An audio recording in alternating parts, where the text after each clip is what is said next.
Hi guys, my name is Dmitro. I'm your English tutor. In this short, I hope, video, I want to share with you one mega efficient and effective method of improving your English speaking.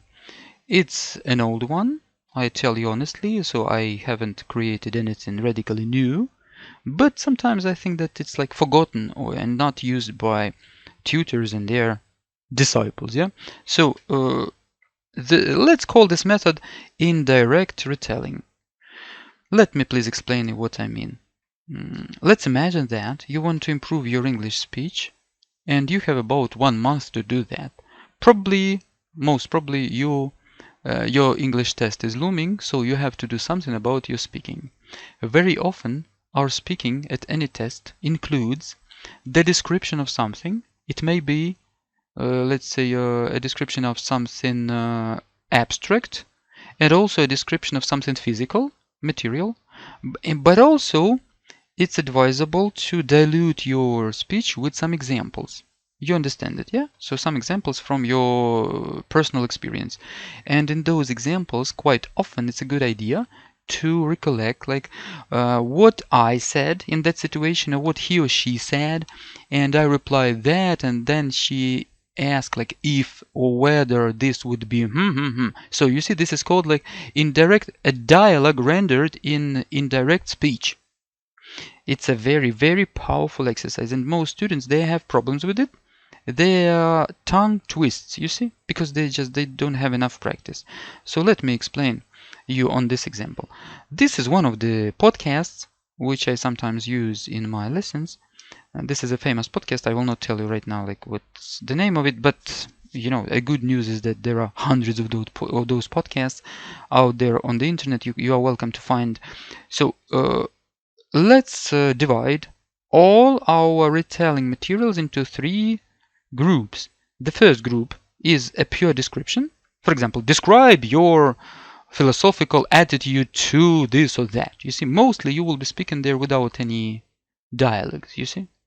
The first type. The second type is a mixture of a pure description and some dialogues already. As I have mentioned, let's say you see some story and then there are some dialogues. Conversations. And finally, the third type is like this, a pure dialogue. Yeah? So I highly recommend that if you are short of time, that you are like taking this one, the third type, pure dialogue. Why? I will show you now why. So usually in those podcasts, you have a set. Each lesson includes, so this set includes a dialogue itself, then a commentary, where those announcers, they discuss it, they analyze those idiomatic phrases, something like that. You see, it's very powerful and very nice. So you're welcome to listen to the dialogue, let's say 10 times or 20 times or 30 times. Then you listen to the commentary or lesson review, something also for 10 times or 20 times. So then, little by little, you analyze everything and you feel that you understand every, let's say, letter of this. You understand the grammar, the style, spelling, everything, semantics, everything you understand. So no letter remains unturned. Yes. Okay. Now, the first part of your success, like that, you should, let's say, learn it by heart, but not a pure, let's say, learning, which I hate, when you just cram it like a parrot and you have to retell it from the first letter to the last. No. Retelling, if you drop somewhere some word, it's okay. You just retell. You memorize the situation. The images are flashing in your mind and you can easily already retell this dialogue. So it's the first part of our triumph here. But we have the second, even more powerful part. Now we have to rephrase this dialogue into the third person, or let's say indirectly. For example, let me first read this dialogue as it is, because I don't want to use the audio. I have the audio, but it's the infringement of copyright. I don't want to do it. So let's read it. Good evening. This is a dialogue between a waiter in a cafe and a customer. A is a waiter and B is a customer. Good evening. My name is Fabio. I'll be your waiter for tonight. May I take your order? No, I'm still working on it. This menu is not even in English. What's good here? For you, sir, I would recommend spaghetti and meatballs. Does it come with Coke and fries? It comes with either soup or salad, and a complimentary glass of wine, sir. I'll go with the spaghetti and meatballs, salad and the wine. Excellent choice. Your order will be ready soon. How soon is soon? 20 minutes? You know what? I'll just go grab a burger across the street. And then follows the curse, the swear of the waiter in his native language, probably Italian, but yes, very funny. Really funny. Most of these dialects, they are funny and they should be funny, you see? Remember, please, that if your story for your analysis and processing is funny or idiotic or charismatic or vulgar, your brain, let's say your mind, memorizes it 5 to 10 times faster and more powerfully. It's the law. So yes, it's very, very important. Okay, now let's imagine that I remember it already by heart, so it makes no problem for me to retell it. Good evening, my name is Fabio. I'll be waiting for tonight. May I take your order? Now I try to retell it in the third person. What it means that, for example, if you have a tutor, he or she will help you. But if you don't have, it's more difficult, but still possible. For example, you are free to choose some linking elements, transitions. So one man, a customer, came to a restaurant and he asked about and then he was approached by a waiter whose name was Fabio. You see, a very important detail. I am retelling it in the past. Try please to retell it in the past, or past, let's say, more American, yes, past. You have three basic options to retell it: in the present, in the past, and in the future. In theory, it would be ideal to do it in all three tenses, but I know that most of you will not do it because you will say, oh my god, I will vomit of this. Because okay, then give please preference to the past. It's the most powerful.